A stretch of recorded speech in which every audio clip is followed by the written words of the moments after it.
कुदरत के कहर के बाद अब बात सियासत की कर लेते हैं। तेलंगाना और राजस्थान पहुंचे प्रधानमंत्री नरेंद्र मोदी ने विधानसभा चुनाव के साथ ही 2024 के लोकसभा चुनावों के लिए बिगुल भी फूंक दिया है। तेलंगाना के प्रसिद्ध मां भद्रकाली मंदिर में पूजा पाठ कर वारंगल में जनसभा करने पहुंचे पीएम मोदी ने तेलंगाना के सीएम केसीआर पर जमकर निशाना साधा और जनता से बीजेपी को विजय दिलाने का आशीर्वाद भी मांगा। तेलंगाना से राजस्थान के बीकानेर पहुंचे प्रधानमंत्री मोदी ने कांग्रेस की सरकार पर जमकर हमला बोला। रिपोर्ट देखिए।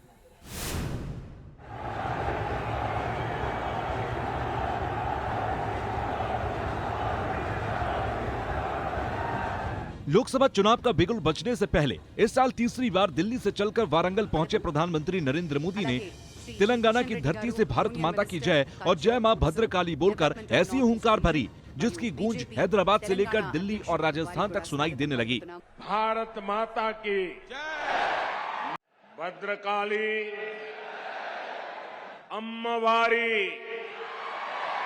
तेलंगाना पहुंचे प्रधानमंत्री नरेंद्र मोदी वारंगल के प्रसिद्ध मां भद्रकाली मंदिर पहुंचे। तब देखिए कैसे गौ माता की सेवा में जुटे नजर आए। मंदिर में पूजा अर्चना कर पीएम मोदी मां भद्रकाली से 2024 के लोकसभा चुनाव के साथ तेलंगाना विजय का आशीर्वाद मांगने पहुंचे। तब प्रधानमंत्री मोदी की एक झलक पाने के लिए तेलंगाना की धरती पर जनसैलाब उमड़ पड़ा। मां भद्रकाली से आशीर्वाद लेने के बाद पीएम मोदी ने जैसे ही वारंगल की जनसभा के मंच से भारत माता की जय के साथ जय मां भद्रकाली का जय घोष किया, फिजाओं में मोदी मोदी की गूंज सुनाई देने लगी। भद्रकाली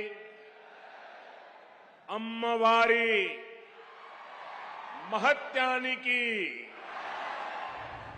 तेलंगाना की जनता की नब्ज टटोलने से पहले जनसभा में उमड़े जनसैलाब को देखकर पीएम मोदी ने खुद को बीजेपी का कार्यकर्ता बताते हुए जनता को याद दिलाया कि जनसंघ के जमाने से ही तेलंगाना की जनता की निष्ठा बीजेपी के साथ कायम है।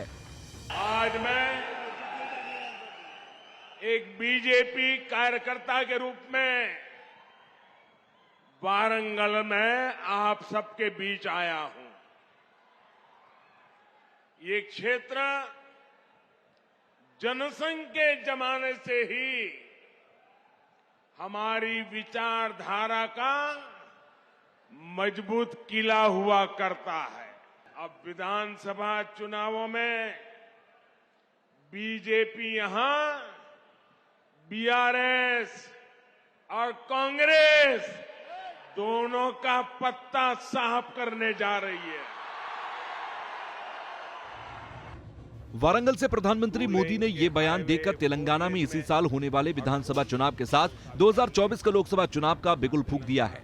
तेलंगाना के सीएम केसीआर पर हमला बोलते हुए पीएम मोदी ने कहा, तेलंगाना परिवारवाद के जाल में फंसा है। राज्य की सरकार ने तेलंगाना की जनता को केवल लूटने का काम किया। यहां सत्ता में जो परिवार बैठा है, जो करोड़ों को घोटालों में लिप्त है, जिस पर जांच एजेंसियों का शिकंजा लगातार कस रहा है, जिसकी पोल तेलंगाना के लोगों के सामने खुल चुकी है, वो परिवार अब तेलंगाना की जनता को गुमराह करने के लिए, माइंड डाइवर्ट करने के लिए नए नए हथकंडे अपना रहे हैं। प्रधानमंत्री नरेंद्र मोदी ने विधानसभा चुनाव के ऐलान से पहले तेलंगाना को 6100 करोड़ की परियोजनाओं की बड़ी सौगात देते हुए कहा कि 21वीं सदी में देश का कोई भी कोना पीछे नहीं छूटना चाहिए। लोकसभा चुनाव से पहले तेलंगाना, राजस्थान, मध्य प्रदेश और छत्तीसगढ़ में विधानसभा चुनाव होने वाले हैं। पीएम मोदी का इस साल तेलंगाना का ये तीसरा दौरा था। इससे पहले जनवरी और अप्रैल में तेलंगाना का दौरा किया था। पीएम ने कई बड़ी बुनियादी ढांचा विकास परियोजनाओं की नींव रखी। पीएम मोदी के इस दौरे से हैदराबाद और उसके आसपास के इलाकों में बीजेपी की पकड़ और मजबूत होगी। हैदराबाद और आसपास के इलाकों में नगर निगम चुनाव में बीजेपी ने बेहतरीन प्रदर्शन किया था। दुनिया की 5वीं सबसे बड़ी आर्थिक शक्ति बनाने में तेलंगाना के लोगों की बड़ी भूमिका है। तेलंगाना विजय के लिए विधानसभा चुनाव से पहले बीजेपी ने केंद्रीय मंत्री जी किशन रेड्डी को पार्टी अध्यक्ष बनाया है। 2024 के लोकसभा चुनाव से पहले बीजेपी दक्षिण भारत में अपनी दमदार मौजूदगी दर्ज कराना चाहती है। तेलंगाना में कमल खिलाने के लिए बीजेपी चंद्रबाबू की पार्टी टीडीपी से गठबंधन भी कर सकती है। तेलंगाना के बाद राजस्थान के बीकानेर पहुंचे प्रधानमंत्री नरेंद्र मोदी ने चुनावी शंखनाद कर दिया। तेलंगाना की तरह राजस्थान में भी इसी साल विधानसभा के चुनाव होने वाले हैं। पीएम मोदी ने बीकानेर से राजस्थान विधानसभा चुनाव के साथ 2024 में होने वाले लोकसभा चुनाव का बिगुल भी फूंक दिया है।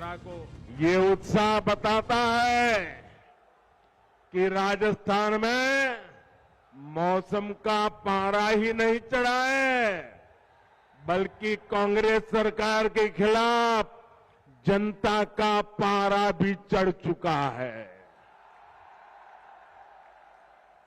और जब जनता का पारा चढ़ता है तो सत्ता की गर्मी उतरते और सत्ता बदलते भी वक्त नहीं लगता।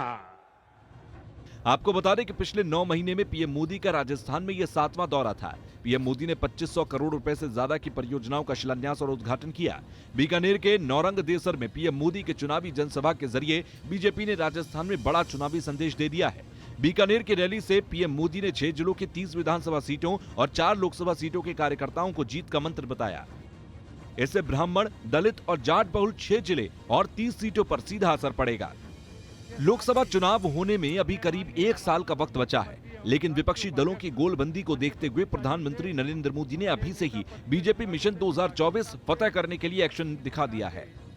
मध्य प्रदेश, तेलंगाना, राजस्थान और छत्तीसगढ़ में जनसभा कर पीएम मोदी ने अपने इरादे जता दिए हैं। ब्रांड मोदी के दम पर 2024 लोकसभा चुनाव का बिगुल बजने से पहले बीजेपी फिर एक बार हुंकार भरने में जुटी है।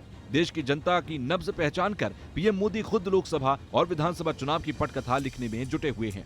भारत माता की, टीम न्यूज़ नेशन। भारत माता की।